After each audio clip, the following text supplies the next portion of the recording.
You know what's destroying your life right now? It's not your circumstances. It's not your past. It's not even your problems.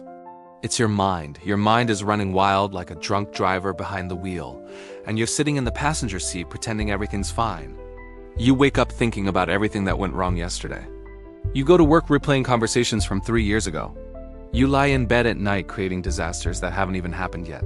Your mind is controlling you, and you're letting it happen. Right now, there's a war happening inside your head, and you're losing. Every single day, you're losing.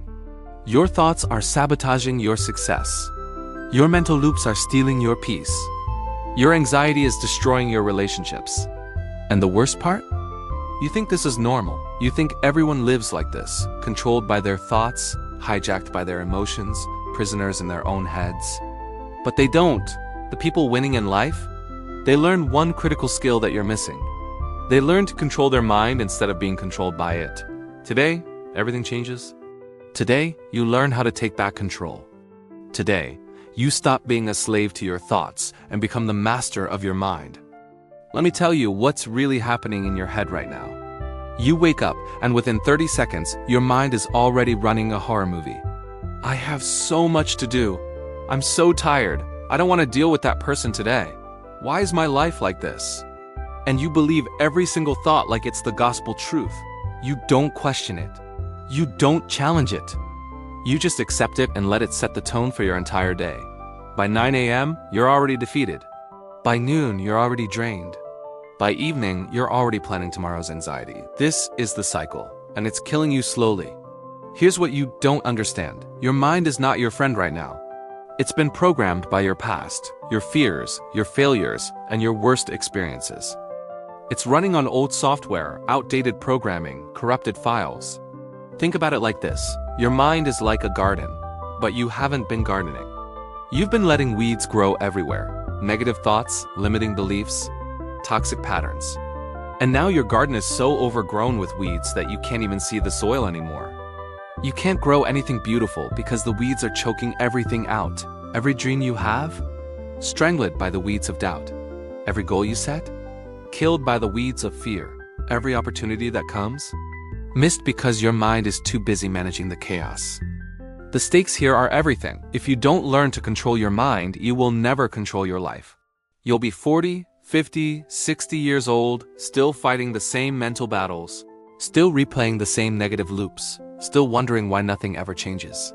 Your relationships will suffer because you can't control your reactions. Your career will plateau because you can't control your focus. Your health will decline because you can't control your stress. Your dreams will die because you can't control your doubt. This is not a small problem. This is the problem. Every other problem in your life stems from this one. You don't control your mind.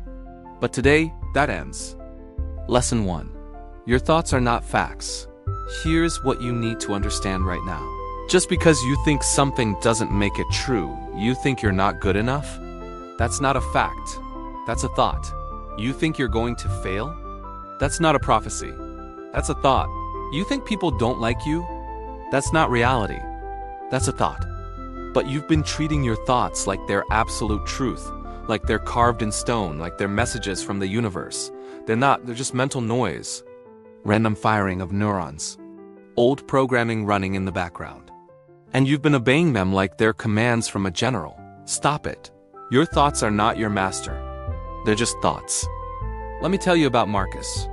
Marcus was a talented designer, creative, skilled, experienced. But he couldn't get promoted. Why? Because every time an opportunity came up, his mind would say, "You're not ready. You'll mess it up. They'll see you're a fraud." And Marcus believed it. He believed every negative thought like it was a fact. So he never applied, never raised his hand, never took the shot. 5 years passed. People less talented than Marcus got promoted, moved forward, built careers, and Marcus?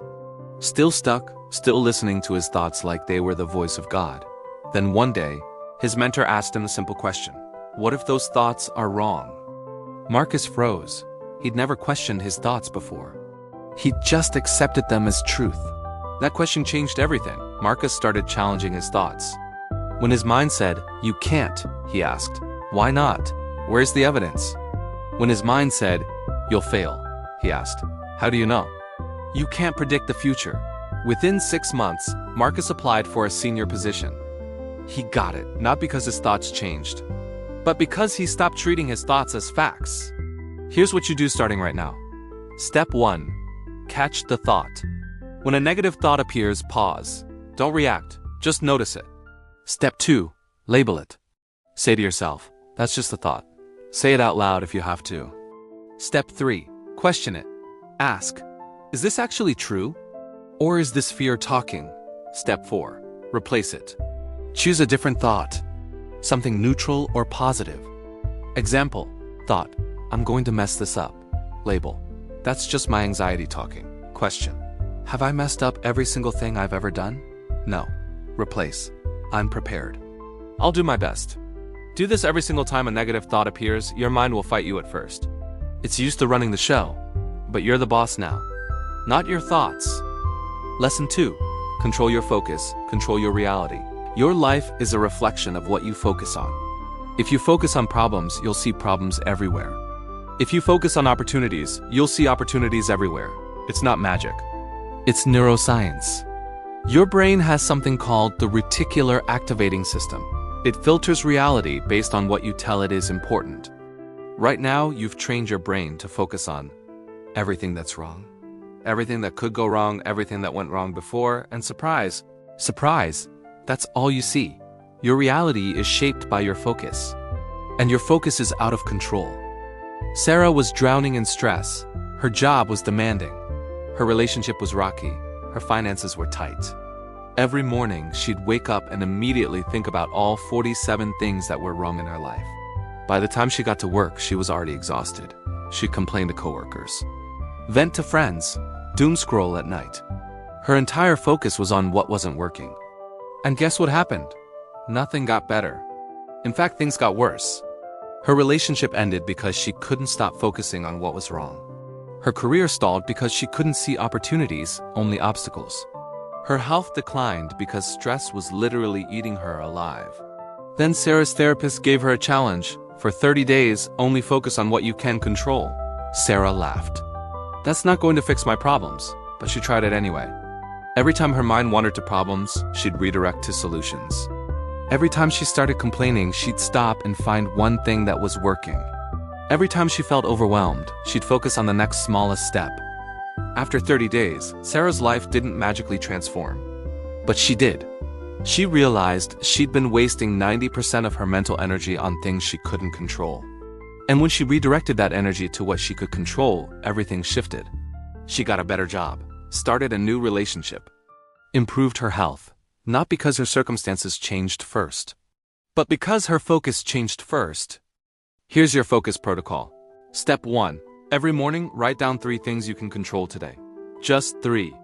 Step 2. Every time your mind drifts to problems, ask, can I control this? Yes or no? Step 3. If no, let it go, immediately. Don't debate. Just redirect. Step 4.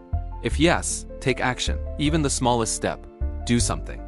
Step 5. At night, review. What did you focus on? Did it serve you? Adjust tomorrow. This is not positive thinking. This is strategic focus. You're training your brain to stop wasting energy on what you can't control and invest everything in what you can. Do this for 30 days and you won't recognize your mind. Lesson 3. Emotions are data, not directions. You've been taking orders from your emotions like they're your boss. You feel anxious, so you don't take action. You feel unmotivated, so you don't start. You feel angry, so you burn bridges. You feel sad, so you stay in bed. Your emotions are running your life, and you're following them blindly off a cliff. Here's the truth. Emotions are information. They're data points. They're signals. But they're not instructions. Anxiety doesn't mean don't do this. It means this matters to you. Fear doesn't mean run away. It means you're growing. Anger doesn't mean attack. It means a boundary was crossed. Sadness doesn't mean give up. It means you need rest or support. Stop letting emotions make your decisions. James wanted to start a business for 3 years. 3 years. But every time he got close to launching, anxiety would hit him like a truck. His heart would race. His mind would spiral. His stomach would turn. And James would interpret this as a sign. This is wrong, I'm not ready. This isn't meant to be. So he backed down, every single time. 3 years of backing down. Then one day, James's friend told him something that changed his perspective. What if your anxiety isn't a stop sign? What if it's a sign you're about to do something important? James sat with that. He realized he'd never felt anxious about unimportant things. He felt anxious about things that mattered. The next time anxiety showed up, James didn't run. He said, "Okay, I'm anxious. That means this is important. Let's do it anyway." He launched his business. The anxiety didn't disappear, but James stopped letting it make decisions. Within a year, his business was profitable. Not because the anxiety went away, but because he stopped obeying it. New rule: feel your emotions, but don't follow them. Step 1. Name the emotion. I feel anxious. I feel angry. I feel sad. Step 2. Ask what it's telling you. What is this emotion signaling? What information is it giving me? Step 3. Separate feeling from action. I feel this way and I can still take action. Step 4. Decide based on values, not feelings. What is the person I want to be do right now? Step 5. Act despite the emotion. Do the thing even though you feel the feeling. Example. Emotion. Anxiety about a presentation information. This matters to me. I care about doing well. Decision. I feel anxious and I'm giving this presentation anyway. Action. Prepare. Practice. Deliver.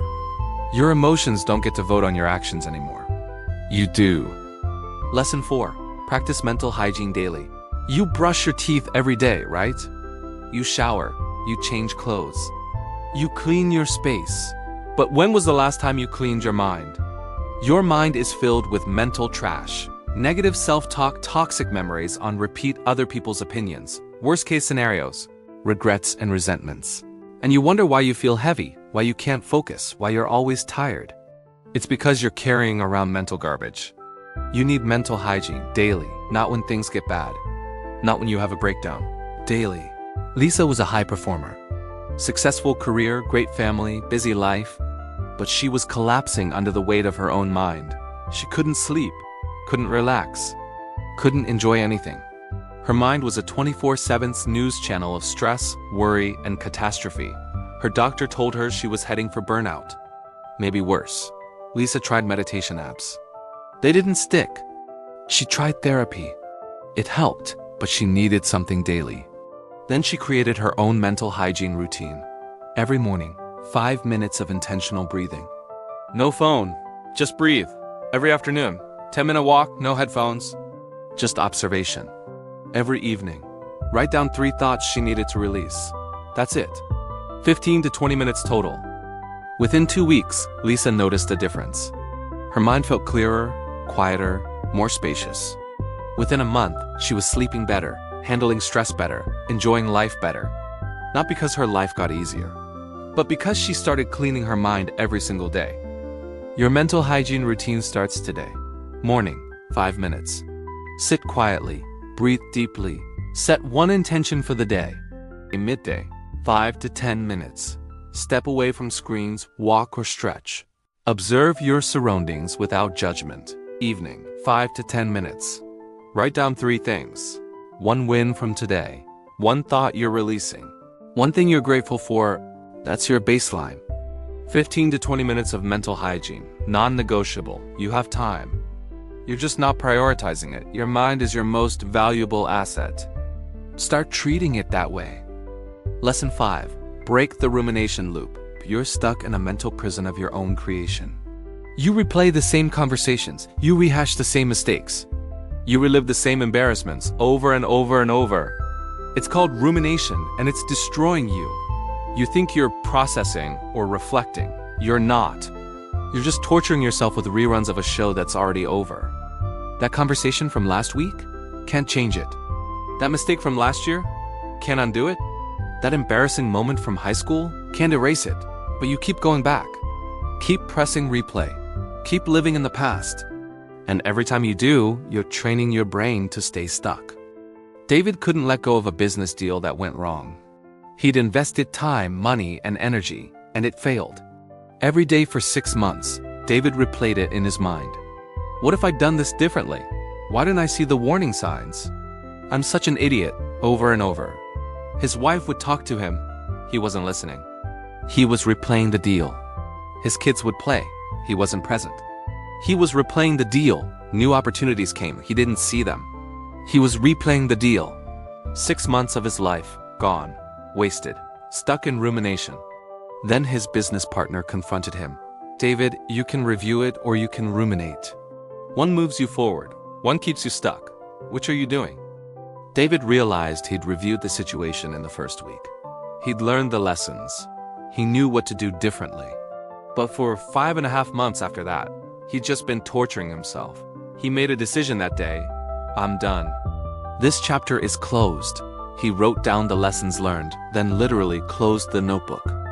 Every time his mind tried to go back, he'd say, that chapter is closed. Next page. Within weeks, David was engaged with life again. A new opportunity appeared. He took it. It became his most successful venture yet. Not because the failed deal didn't matter, but because he stopped letting it control his present. Here's how you break the rumination loop. Step 1. Recognize when you're ruminating. Ask, am I solving a problem or am I torturing myself? Step 2. Set a review limit. Give yourself 10 minutes to review a situation. Write down lessons learned. Step 3. Declare it done. Say out loud, I've learned from this. This chapter is closed. Step 4. Create a pattern interrupt. When your mind tries to go back, physically move. Stand up. Change your environment. Step 5. Redirect to action. Ask, what can I do right now that moves me forward? Your past doesn't deserve unlimited real estate in your present. Review it. Learn from it. Close the door. Next page. Lesson 6. Guard your inputs ruthlessly. Your mind is being programmed every single day. By the news you watch. By the social media you scroll. By the people you listen to. By the content you consume. And right now you're letting in garbage. You're feeding your mind a diet of outrage, comparison, negativity, drama, fear. And then you wonder why your mental health is suffering. You wouldn't eat rotten food and expect your body to thrive. So why are you consuming rotten content and expecting your mind to thrive? Everything you let into your mind shapes your thoughts, your mood, your beliefs, your reality. Your inputs determine your outputs. And your inputs are poisoning you. Monica was always angry at politics, at society, at other people's stupidity. She'd wake up and immediately check Twitter, scroll through outrage, get her blood pressure up before breakfast. Throughout the day, she'd consume news. All bad, all the time. At night, she'd watch shows about crime, corruption, and chaos. Monica's entire information diet was negativity, and it was turning her into someone she didn't recognize. Angry, cynical, exhausted. Her relationships suffered. Her work suffered. Her health suffered. One day, her sister challenged her. What if you detoxed your inputs for 30 days? Monica resisted. I need to stay informed. Her sister replied, you need to stay sane. Monica agreed to try. For 30 days. No news first thing in the morning, no doom scrolling, no shows that left her feeling heavy. Only content that educated, inspired, or entertained positively. The first week was hard. She felt FOMO. She felt uninformed. But by week 2, something shifted. She felt lighter, calmer, more focused. By week 4, Monica was a different person. Still informed but selective. Still aware but not consumed. Still engaged but not destroyed. She realized she'd been poisoning her mind for years. And the cure was simple. Guard your inputs. Time for an input audit. Step 1. Track your content diet for 3 days. What are you watching, reading, scrolling? Step 2. Ask of each input. Does this make me better or bitter? Stronger or weaker? Focused or scattered? Step 3. Cut ruthlessly. Unfollow accounts that trigger you. Stop watching news that enrages you. Quit shows that depress you. Step 4. Replace strategically. Find content that educates you, inspires you, challenges you to grow, leaves you feeling empowered. Step 5. Set boundaries. No phone for the first hour of the day. No doom scrolling before bed. Your mind is a garden. Stop planting weeds and wondering why nothing beautiful grows. Lesson 7. Build the observer mindset. The most powerful skill you can develop is this: the ability to observe your mind without being controlled by it. Right now, you are your thoughts. When your mind says, I'm anxious, you become anxiety. When your mind says, I'm not enough, you become inadequacy. When your mind says, I can't do this, you become limitation. You're fused with your thoughts, identified with them, controlled by them. But here's the secret the top performers know. You are not your thoughts. You are the observer of your thoughts. There's you, and then there's your mind. Your mind is a tool, a powerful tool, but it's just a tool. And when you learn to observe it without being controlled by it, everything changes. Rachel struggled with anxiety for 15 years. Panic attacks, racing thoughts, constant worry.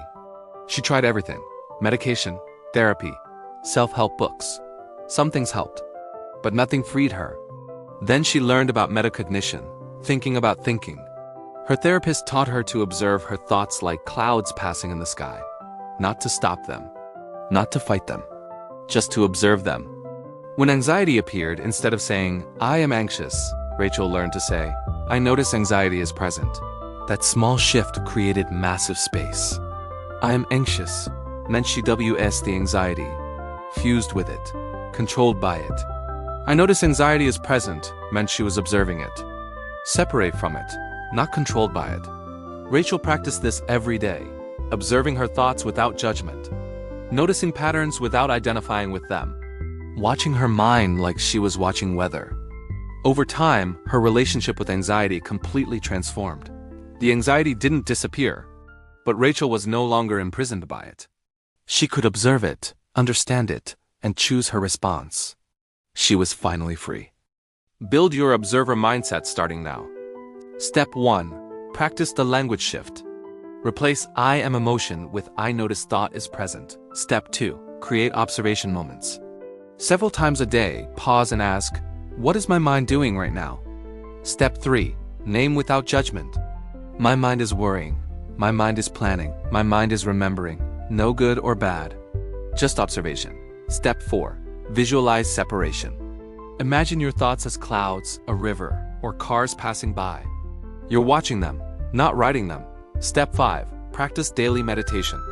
Even 5 minutes of sitting and observing your breath and thoughts builds this skill.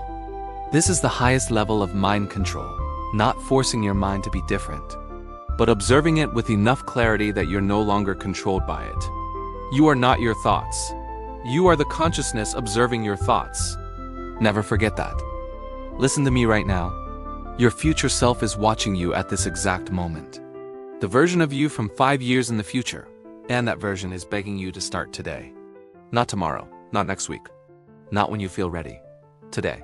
Because that future version knows something you don't know yet. The day you take control of your mind is the day your entire life changes.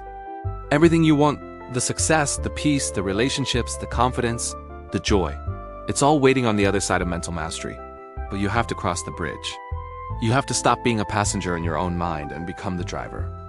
The clock is ticking, not to scare you, to wake you up. Every day you let your mind control you is a day you lose. Every day you practice these lessons is a day you win.